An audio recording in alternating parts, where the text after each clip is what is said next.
name's Steve Matthews. I'm a Principal Environmental Health Officer. I've been with Nottingham now for 21 years.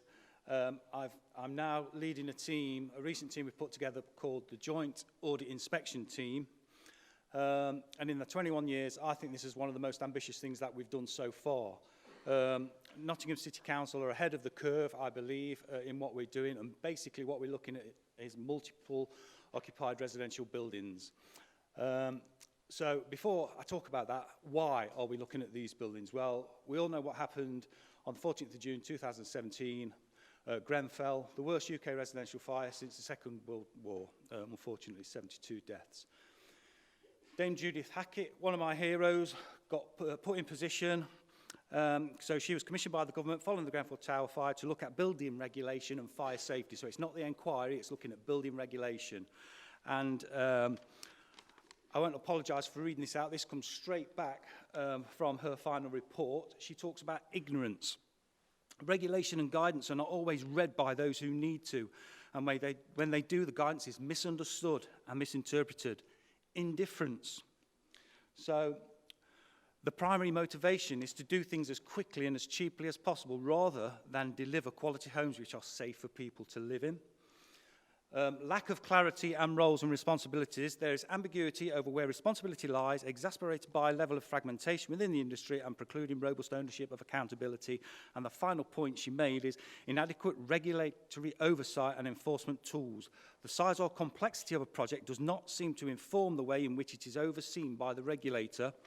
And where enforcement is necessary, it is often not pursued. And where it is pursued, the penalties are so small as to be ineffective and deterrent. So, where do we come into it in Nottingham? Well, since the Grenfell disaster, the MHCLG required local authorities to identify tall buildings within their area, 80 metres and above, with cladding on it. We did that.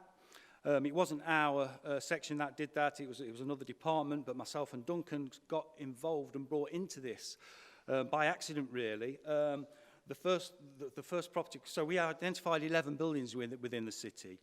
This is one of them. You might recognise it. I'm not going to name it, but it's one of them. 14 stories above high-risk commercial premises, occupies over 400 students, and it's been built within the last 5 years. It had a completion certificate signed off by an approved inspector. So basically, the occupier was quite happy with what they'd got. When they was approached about the cladding, they was a bit reluctant to engage. There was no new legislation, there was no new guidance, so we didn't really know where we could go with this. However, our building control officer got in touch with us because they was having a sprinkler system retrofitted in there. So the building, they got it wrong the first time round, so they was putting more sprinklers in the property. That's when we got involved because it was reported to us that the fire stopping within the property was non-existent. That's when me and Duncan went along with the fire officer. We found this.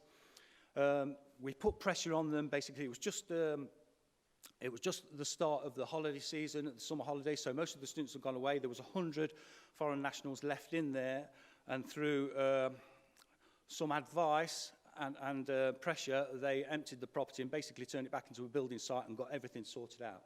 Pleased to say that it's absolutely fantastic now. So it's obviously a good story. But what happened after that is there was a few things happening at the time. We'd also signed our memorandum of understanding with the fire service, with other neighbouring authorities, and as well, we had reports from other properties as well that went to. So in a short space of time, we went into 5 large buildings, and we found similar problems in all of them. And obviously, in the shadow of Grenfell, this was quite alarming to us. You know, what have we got in the city of Nottingham? You know, have we got this problem? Is what Hackett talking about, is it happening in Nottingham? And you bet it is. Yes, so we discussed this with our senior management, with our politicians. We've got to do something about this. So what they did, they asked us to try and get some more evidence. So we randomly picked 5 properties in the city last summer to try and back up the evidence we got from the first 5 properties. And hey presto, those 5 properties all had problems. Some of them not too serious, but some of them very serious. That fed back into it. So what the politicians, the management decided to do, we need a team to start looking at these properties.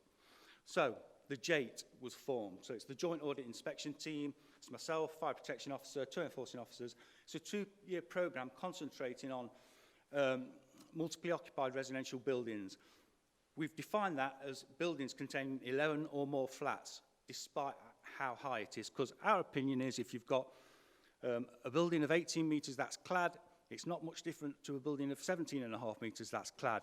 There's certain guidance and everything for 18 metres, but not below. So we think the risk is still the same, and something needs doing about that. And that's what we are going to do.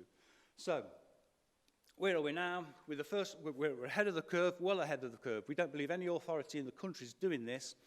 We're the first local authority to operate such a scheme. Since the start of it in November, 24 blocks have been inspected. Unfortunately, we've had to serve 3 improvement notices on those 4 very poor compartmentation, mainly fire stopping. 19 have been instructed to resolve issues by enforcement action. However, that may still lead to formal action if they don't do what we've asked. 2 of those were revisits that we did in a trial in July.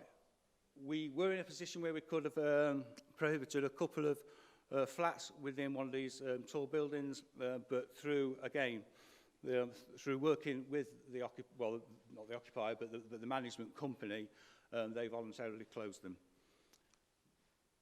So what's next? We're keeping up to date with ever-changing guidance and legislation, etc., because as you can imagine, the Grenfell inquiry and everything else is still bubbling on. They're still looking at ways to regulate better these buildings. We're going to continue with our programme of inspections. We want to scope further resources, funding to extend the team. We identified 484 buildings within the city that fit that criteria, that more criteria. There's no way with 1 fire officer we're going to visit all of those within the next 2 years, so we need at least another fire officer. We'll be looking for legal advice, because what we want to do with our lawyers is look at the feasibility of serving improvement notices on a building below 18 metres that's got cladding. That's going to be groundbreaking, because if we do that, we're going to be the first authority as well that takes such action. We've got guidance. There's a team set up nationally to assist local authorities of buildings above 18 metres, but there's nothing there at all below 18 metres. So that's what we're looking at. And that goes on to say at the bottom, looking forward, we're potentially going to run head-on into conflict by way of challenges to our actions, especially related to other failed cladding systems. So it's not just your ACM. There's other ones that are failing these tests left, right and centre.